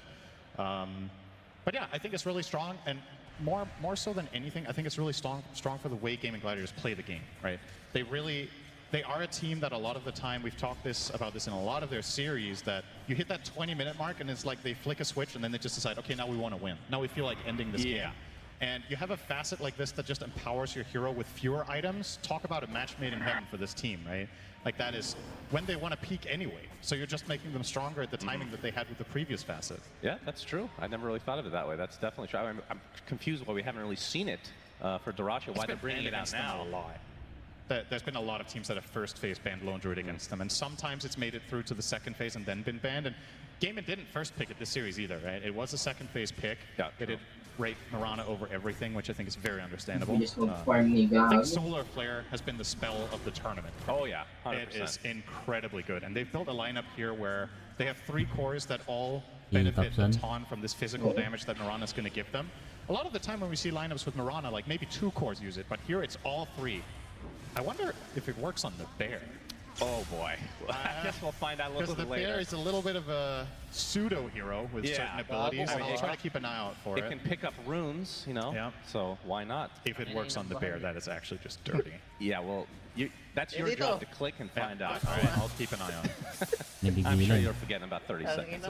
You know me so well. By Topson, but he did get that regen rune, so he's going to be super happy about that. That is the first power rune of the game. See how he actually uses it to potentially... I mean, how much maneuverability do they have to try to get some kills early on? Well, both teams do have rotation power, right? The Storm is obviously the easier one to execute because you have so much reach, and with the regen rune, as you mentioned, that should be absolutely no problem. I think they're even, they're going to bring him in here. Tofu's going to connect and pop that smoke, and the regen's off. So first move of the game from that mid lane should be coming the way from Gaming Gladiators toward that top lane, and Tundra, they might have the read here with Topson in his tower. Yep, they zip on in. Whitemon looks super dead. Tofu's going to join the party. Starstorm is there as well. Pure on the run. That regen's still going for Quinn. The Lucid Beam connects, but just too many heroes as Gaming Gladiators with a 3-0 start to this game. And now comes the big question. What do you do now that Brood is 6 and your Luna is level 4? Because she's not coming back to this lane. I'm telling you that much. She doesn't stand a chance here. So is she going to start playing the top jungle? And if so, Gaming Gladiators know that's going to happen. So they're going to start warding here. They're going to start playing more offensively up here. They're maybe even going to start de-warding there under the assumption that Tundra will be needing that area to give Pure the recovery. Who's going to cover? Are they going to bring the Ench up there? Is the Alp going to have to sacrifice tons of farm to cover up the Luna? It's definitely off to a pretty rough start here from the side of Tundra. The fact that the Wisdom rune is still up for Gaimin, by the way, it just shows how busy they are doing other things. Yeah, unimportant. All right, concoction from Topson. He's going to show himself. Obviously, if he can kill those spiders, that is going to be a lot of money for him. Ace does have to be a bit careful for that. It's quite difficult, though. He can't target the spiders themselves, so he either needs to run into them and explode, or he needs to throw them on a hero that's next to the spiders, and Ace has tons of experience on this hero, so unlikely. Eventually, Tofu takes the Wisdom. Okay, so if I don't know if you want to say that they're on a time limit here, but Gaimin obviously are going to ramp up really fast, right? So it's going to go fast. For Topson's build, what would you like to see? Because we've been seeing the Radiance as the typical go-to. Yeah, we also haven't seen Alk mid. Right? I think this is the first game of the tournament, correct me if I'm wrong. At least I don't recall seeing a game that this was wrong. It's mainly been the carries. I think Radiance is too slow, but the question, like the old mid Alchemist build that some players would go for would be Solar Crest. Are you actually queuing up the Radiance now? It's high risk, high reward. I can't say I love it because I'm a little bit concerned. First arena of the game will be reserved for Celery, and that's the first kill from Tundra. I mean, they're only down 1,000 at this point, so has not snowballed in Gaimin's direction quite yet, but good to get on the board nonetheless. Is of course worth keeping in mind when looking at the gold that there is an alchemist on the dire side. Yes. They have 3 bounty runes, and he's mid, and therefore he generally will have more CS than the safe lane alch. Yeah. So this is actually, I would say, already a quite meaningful advantage for the side of Gaming Gladiators. Oh, Whitemon. And Whitemon Initiated on by Quinn. That is another kill to Game Inside. And Topson can only just run away. So what I was thinking was, in the past, what Alchemists would buy in mid would be the old Solar Crest, right? Yeah. Where you just amplify your concoction of the target, do a ton of damage with that and Acid Spray, and kind of snowball fights off of that and a lower cooldown on the concoction. Not really an option you have anymore. The Radiance, most of the time, will probably be the best choice. I just think this game, particularly, the pace might just be so high that he gets this Radiance and then they're pushing high ground. Like, that is a possibility here. Yeah. Already now taking over that mid tier 1 and the top tier 1, so 10 minutes in. 10 minutes in. Nice voice line. Go buy it in your Dota 2 store right now. Yeah. It's nice when your players and co-casters advertise for your thing. He really needs it, guys. He needs this win, all right? So, at what point is Gaming going to be ready to just 5-man is the question I have. I guess 1 to 2 auras is when they just look to push the high ground. So Chen will be getting the drums here. Those are not far off, so that will be the first one. I think Brood Greaves, we're looking at 3 minutes. Lone Druid is going for a Maelstrom first. I think pretty standard. I want to say drums, mech, plus 1 additional aura item and an Aegis, and they could even think about it. So 5 to 10 minutes is a real possibility. By the way, I just thought of something which is very unique for me. Yeah, that's a first. So these necrotic webs from Ace, they reduce regen by 30%. Chemical Rage is regen. So if he's in, oh boy, Pure about to get completely surrounded. 2 tomatoes, a porcupine, and then some Gaming Gladiators heroes as well. The 3rd death for him in this game. Boy, we really cursed him. Good lord. Soxa trying to pressure the tier 1 tower. In the meantime, Quint will casually right-click him down. Soxa does not have his ult yet, so feels like, oh, he's actually regenerating quite a bit as Quinn running out of mana, but eventually does get the kill.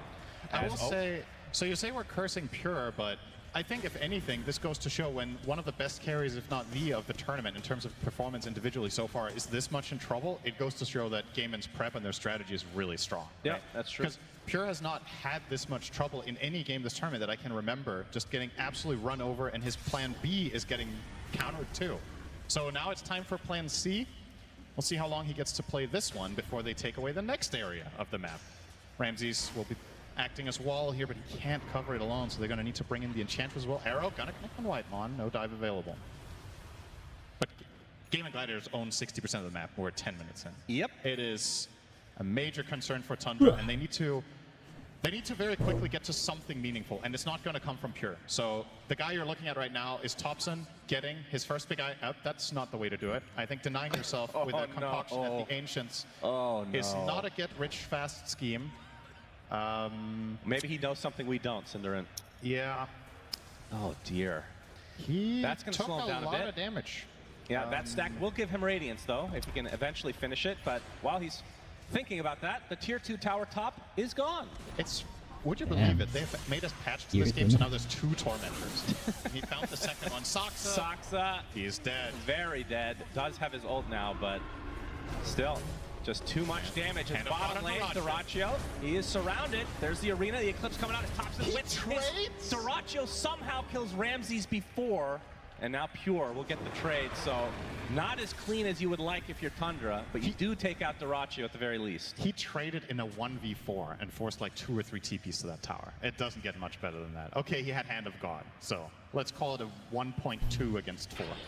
That was, the fact that he gets that outcome, I think he's pretty happy with it. Sure, yeah, he's a nice kill for Tundra and all, but again, now you've effectively, what this play did is it forced all of Tundra down in this area now. And for Gaming Gladiators, this gives you the option of, we talked about constricting the map. Are you going to try to flush them out of this area now? And if so, where are they going to go? You have Vision top. You know the Storm is inhabiting that area. He just lives up here now. Oh. It's his new home. Well, showing off the Radiance is Topson, so do have to be a lot more careful with those little spiders. I assume, I mean, he's going to have to go like a Blink BKB or something to that effect as Ramses will find Quinn, or is it the other way around? 9-2 start for Gaimin as, again, you talked about it, 5K lead against a core Alk. As Topson, he will run into Dyrachyo, gets off the concoction. Yep, Pure's in the area as well, gets off the Lucent Beam. Here comes Tofu, though, trying to block them out, puts down the GG branch. Dyrachyo's stuck in a corner. Big kill for Topson. Showing some signs of life is Tundra. And Quinn, pretty low on mana, but he does have the rune bottled, as Topson will be stunning himself again. Look, and just his prime casually mistake farming against away. the Ancients, and this time he actually does explode next to the creeps. But didn't actually mean to farm those, so. Yeah, they stem the bleeding a little bit. It's good for them to find another kill onto Dyrachyo here for Tundra. But Gaming Gladiators still feels like this game is theirs to win. If they can keep the momentum up, if they can get the Roche, and keep snowballing, get the last 2 tier 2 towers, and then it's just a matter of which items are you waiting for. Because I think if they take these next 2 towers and have the Aegis in hand, they effectively get to decide what happens in the game in the next 5 minutes. I think initiative is extremely limited for Tundra's lineup. I think a lot of the ways that their lineup could have found initiative had to happen early, but the lanes were so difficult that that stage of the game is kind of over. Enchantress didn't find much success. The Elder Titan didn't get too much done. And your mid-hero is Alchemist, so he needs to tread this difficult line between finding farm and actually being active. And he's been resorting mainly to the farm aspect on tops. He's barely ahead of Brood. Yeah. He's a mid-Alch, and they have about the same GPM going on here, so. Okay, is this build that Dyrachyo is going for normal? He's going Gleipnir on the ranged Lone Druid, so the bear is not nearly part of this strat, it seems. I mean, this is such a new thing for me that I don't really have much of a frame of There was a reference, time to when be this honest. was a thing, actually, as Pure will be able to TP out just barely. That was very close. There was a brief 1-week window in Dota 2 history where ranged Lone Druid was a thing. What voice line is that? Wait, what? That's a Luna voice line? I guess. Hell yeah. Purchase it now at the Dota 2 store. I love Luna. Along with Cinderins. Very good. Well, Pure's gotten a little bit of space, but we can see in terms of the net worth, still bottom of the cores, and on a Luna, that is very bad news. Getting a little bit closer to his eventual Manta style, though, which will help amplify the farm quite a bit, but he needs time, Cinder. I'm not sure if he has it. And now the pipe comes out for Brood. So Mech pipe complete. I'm assuming the Greaves are next to follow. Chen with the drum, soon a Solar Crest. Lone Druid with the Gleipnir as well in 50 gold. Tofu now has the Shard, so he's not going directly into a utility item, but will be able to scale himself as well. A little bit of a, you could call it like a backup plan, and also the fact that because they have so many good aura buyers, it's kind of a luxury game for the Mirana where you can kind of buy whatever you feel like, I think. Yep.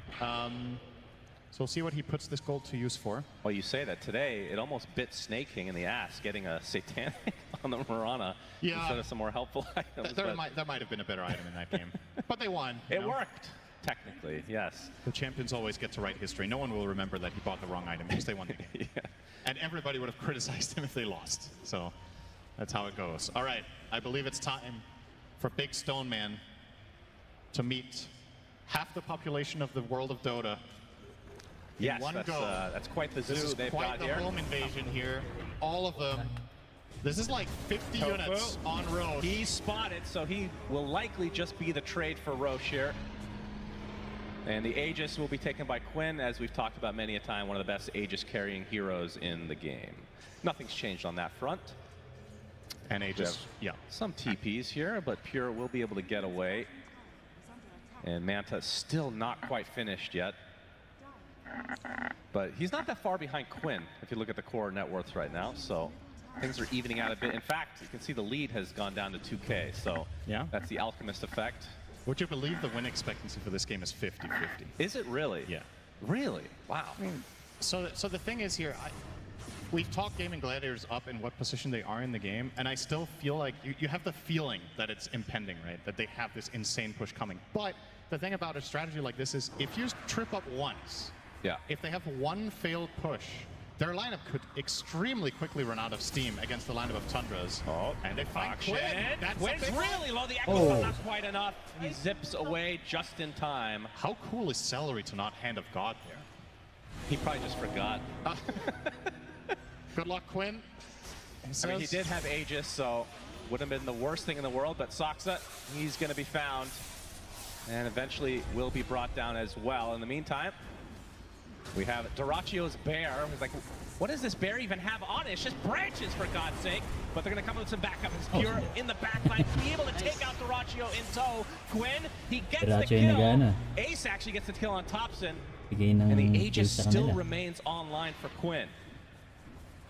That is still a very nice kill for the side of Tundra. Sure, you lose your Alk, which sucks, but you killed the bear twice. He resummoned and died instantly on that lone druid, and this is going to buy them a little bit of breathing room. He's barely using the bear, Cinder. It has branches on it. Yeah, maybe it doesn't matter. It doesn't yet.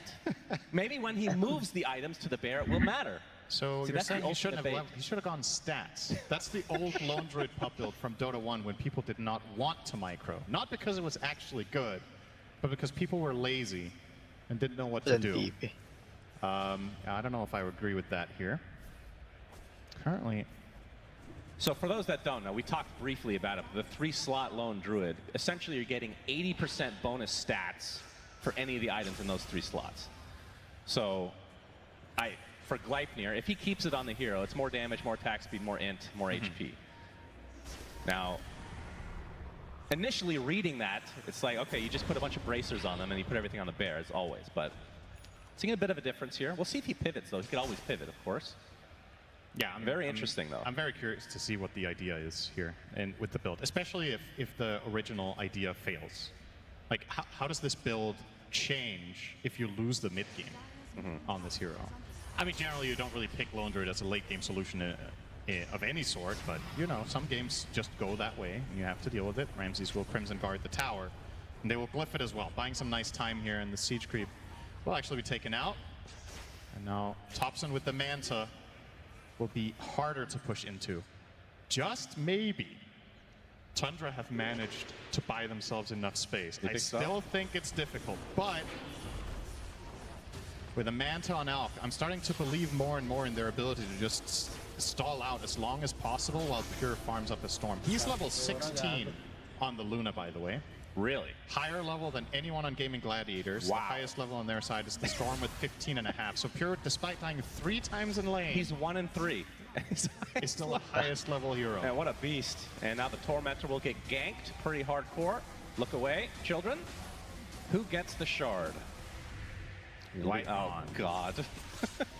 Quinn's a bit late to the party, but he wants to fight, apparently. Uses the Electric Vortex, gets speared into a tree. Again, still has Aegis for less than a minute, so Tundra not going to expend much more resources on him. But they're just going from tower to tower with this Aegis advantage. Yep. Another tier 2 will fall. In fact, all of them are now gone. All right. Now what? Now, what are you going to do to now maintain you move this? The items to the bear, right? That makes no sense at all. That's so cool. I love seeing this new stuff. I think it's you can be very creative with this. I feel like this is the kind of thing where the builds haven't necessarily been discovered yet. There might be 1 or 2 paths that would actually be crazy that players just haven't figured out. Quinn will be confident taking away this rune. He still has Aegis for another 15 seconds, and Tundra uninterested in forcing that. So he's going Echo Saber into Harpoon on Duracio, by the way. Yep. So usually the bear items sometimes. Yes. So that's like when he's in melee form, obviously the Echo Saber will work, otherwise no. That's really strange. We'll see. We'll see. Maybe it's really good for, how long does his ulti last? So 40 seconds, you're really strong, and then after that you have to swap your items over. I don't know. It's like a little mini game in the middle of the fight. I mean, we've seen it before. I think Koiko might actually be out in the audience right now. He's just cringing so hard. Dude, you don't understand this hero. It's just like, he has probably played this hero 5 times, no, let's say 100 times more than Duracio. Maybe, you know? Yeah. He has committed his life to being a bear. I could see that, yeah. So if anyone would know what to do here, it would be him. But unfortunately, we don't have him. I can't phone a friend right now. That is against arena policy when broadcasting. Oh, Ramses gets a nice spear onto Quinn. There's the hand of Gaben to keep him healthy. Topson now on the run. Doesn't have his ult for another 20 seconds, so of course he's in these webs, so it's not nearly as effective.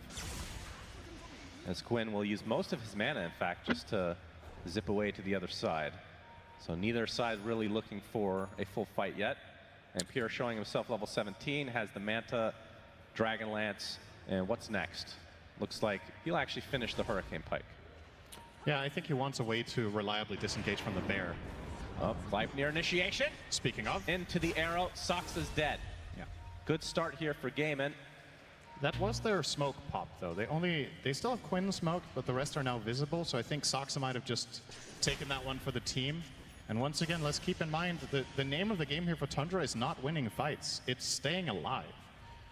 You know, very rarely, a lot of the time when we cast, I'm a champion of, you know, you gotta take low percentage plays to get back in the game or whatever. Yeah. And a lot of the time when you look at this game state as Whiteman is dead, that will be what I would be preaching is, all right, the Dire have to group up, make a smoke play and try to get something done to stabilize the game and get back. But in this particular game, the solution is actually to farm. You just dodge, dodge, dodge. It's hard. It's hard to play that way, but I do think it's the best solution. And these teams are obviously world-class, so they can pull it off. I would not advise people to use split pushes their primary strategy in Dota in the last couple of years, but sometimes it's the way you got to do it. And they've, in my opinion, done a pretty admirable job at equalizing this game. 7k gold lead, you have Alk. I know it's not pretty, but it's definitely not out of the question. Now, what auras do Gaimin Gladiators have left to buy? So Chen just finished Vlad's. They have Pipe Greaves. They have Shiva. Solar. And AC. Yeah, so Shiva AC is still missing. I don't know if they want either of them right now. Oh, we have an arena. Oh, but the Mist Spear doesn't really matter though. Celery is basically a creep within here. Pure and company will. Okay, the pipe single level. The Zeracho going in with the harpoon, doing so much damage to this Mars.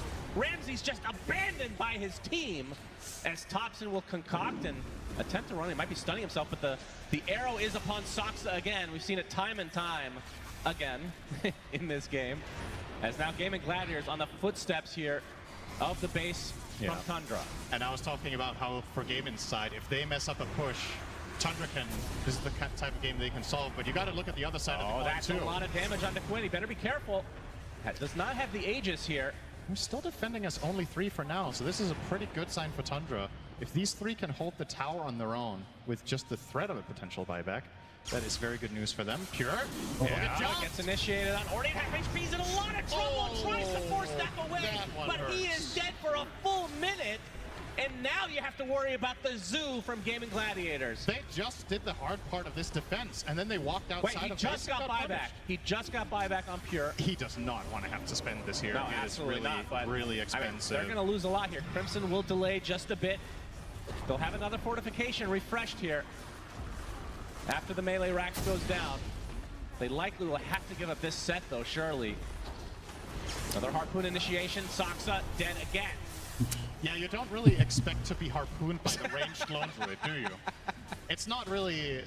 There's no, how to say, frame of reference for that one. Genuinely think it's possible Soxa didn't even consider that play there. But yeah, harpoon also works on ranged heroes. You can pull yourself in. You just don't have the Echo Saber double hit. Oh, Topson. Oh my god. Nothing's going to happen here.